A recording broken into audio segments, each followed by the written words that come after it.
연일 한동훈 법무부 장관을 위한 여론조성팀의 존재를 폭로해온 친윤 장해찬 전 국민의힘 최고위원이 자신도 여론조성에 가담했다고 말했습니다. 한동훈 법무부 장관 시절 정권을 돕는 차원에서 동참했다는 겁니다. 그 팀이 직접 저에게 많은 요청을 하고 제가 동반적으로 수행을 해줬었기 때문에 이 한동훈 후보가 이 정권의 황태자이지 않았습니까? 이 정권을 돕는 차원의 일이라고 생각을 했습니다. 여론조성팀에 한 후보의 측근 인사가 개입해 있다고도 주장했고 김건희 여사 댓글팀은 존재하지 않는다며 김 여사를 엄호했습니다. 여권 내 다른 댓글 작업 의혹도 불거졌습니다. 국민의힘 대표를 지냈던 이준석 의원은 대표 시절 여권 유력자가 대선 때 댓글 작업을 전제로 얘기하는 걸 들었다고 밝혔습니다. 용산 이전이나 이런 것 때문에 여론이 안 좋게 돌아가니까 대표님 저희 그때 대선 때 있던 애들 뭐 좀 써야 되는 거 아닙니까? 이래가지고 제가 환장 놀라가지고. 야권은 김건희 댓글팀, 한동훈 여론조성팀 모두 수사 대상이라고 공세에 나섰습니다. 특히 한동훈 특검법을 발의한 조국혁신당은 특검 수사 대상에 여론조성팀을 추가하기로 했습니다. 이 사설 댓글팀의 조직관리 누가 했는지, 비용 누가 됐는지, 당시 한동훈 장관에게 언제 몇 번 보고를 했는지 등을 다 조사를 해야죠. 한동훈 후보 측은 자신과 무관하고 알지도 못하는 일이라며 여론 조작 작업을 요청한 적도 없다고 거듭 반박했습니다. MBC 뉴스 나세웅입니다.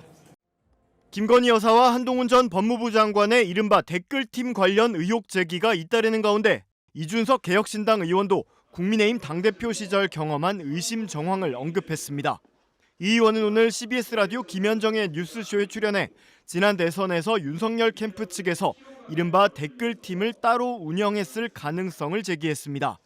윤석열 정권 집권 초기 여론이 나빠지자 한 국민의힘 주요 인사가 대선 때 있던 애들 좀 써야 되는 거 아니냐고 자신에게 말한 적이 있다는 겁니다. 여론이 안 좋게 돌아가니까 집권하기 초기에 그러니까 모 인사가 굉장히 뭐 저랑 있는 자리에서 대표님 저희 그때 대선 때 있던 애들 뭐 좀 써야 되는 거 아닙니까? 이래가지고 제가 환장 놀라가지고 대선 때 뭘요? 이렇게 했는데 그 인사가 그때 잘못 말한 거 이제 깨닫고 거기서 입을 닫더라고요. 이 의원은 당시 이 말을 듣고 대선 때 윤 후보 측에서 따로 댓글팀을 돌렸다고도 볼 수 있게 느꼈다며 숨기고 싶은 게 있나 보다는 생각을 했지만 선거가 끝난 뒤여서 추가 확인에 나서진 않았다고 회상했습니다. 이어 당시 이 말을 한 사람은 국민의힘의 주요 인사라면서도 누군지 밝히지는 않았습니다. 제가 녹취가 있거나 뭐 이런 게 있어야 되잖아요. 근데 상대 입장에서 당연히 부인할 테고 이건 큰 문제가 되는 일이니까. 알겠습니다. 주요 인사였습니까? 그 주요 말씀하신 인사죠. 분이? 알겠습니다. 이 의원은 이른바 한동훈 댓글팀과 관련해선 장해찬 전 최고위원이 허풍을 떠는 유형은 아니고 증언도 너무 구체적이라며 단순 목격자가 아니라 본인이 여론조성팀 안에 있었던 사람으로 보인다고 말했습니다. 또 여론조성팀에 공무원도 있었다는 취지의 폭로도 있었다며 국정원 댓글 사건 때도 공무원이 가담했냐, 누가 돈 받고 했느냐가 중요했다고 지적하기도 했습니다. 그러면서 이 의원은 여론조성팀 관련 내용이 조금만 더 나오면 한동훈 특검법에 포함될 수 있을 것 같다고 예측했는데 실제로 조국 의원은 MBC 라디오 인터뷰에서 한동훈 특검법에 해당 의혹을 반영하겠다고 밝혔습니다. 한동훈 캠프 정광재 대변인은 일일이 반박할 필요성을 느끼지 못하고 전략적 침묵을 선택하고 있다며 장 전 최고위원에 대해서는 법률적 검토도 하고 있다고 밝혔습니다. 한동훈 국민의힘 당대표 후보가 법무부 장관 시절 사설 여론조성팀을 운영했다고 폭로한 장해찬 전 최고위원이 추가 폭로에 나섰습니다. 앞서 장 전 의원은 만약 한동훈 캠프에서 이를 부인한다면 증거도 내놓겠다고 예고했는데 실제로 한 후보가 근거 없는 마타도어라고 주장하자 자신의 텔레그램 메시지를 공개한 겁니다. 여러 가지 마타도어들이 있는데요. 저한테 나오는 여러 가지 근거 없는 마타도어들에 대해서 제가 하나하나 대응하지는 않겠습니다. 장 전 의원은 복수의 여론조성팀 관계자들에게 받은 텔레그램을 몇 개만 텍스트로 공유한다며 4개의 메시지를 공개했습니다. 장 전 의원은 먼저 작년 5월 16일 당시 여론조성팀 관계자로부터 참여연대 비판에 요긴하게 쓰시라 한동훈 장해찬 찰떡 콤비다.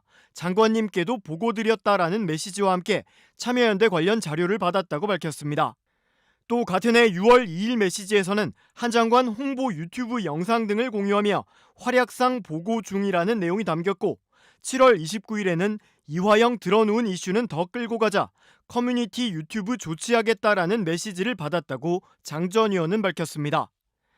또 작년 11월 받은 메시지는 한동훈을 특정 지역구보다 비례 10번 정도에서 전국 선거를 누비게 해줘야 선거 전략상 최대한 활용하는 것이라며 이것 좀 자연스럽게 띄워달라는 내용이었습니다. 장 전 의원은 오직 한동훈 후보의 홍보를 위해 장관 시절 인위적으로 만들어진 유튜브 채널도 있다며 이들이 누구인지 한 후보는 분명히 알고 있다고 주장했습니다. 이준석 개혁신당 의원은 장 전 의원의 게시물을 즉시 공유하면서 여론조성팀이라는 사람들이 굉장히 저열한 여의도 사투리를 썼다며 장 전 의원의 제보 내용이 매우 구체적이라고 말했습니다. 이에 대해 한 후보 측은 장 전 의원의 여론조성팀 폭로에 대해 사실무근이라며 너무 어이없는 주장이라 현재로선 대응하지 않겠다고 밝히고 있습니다.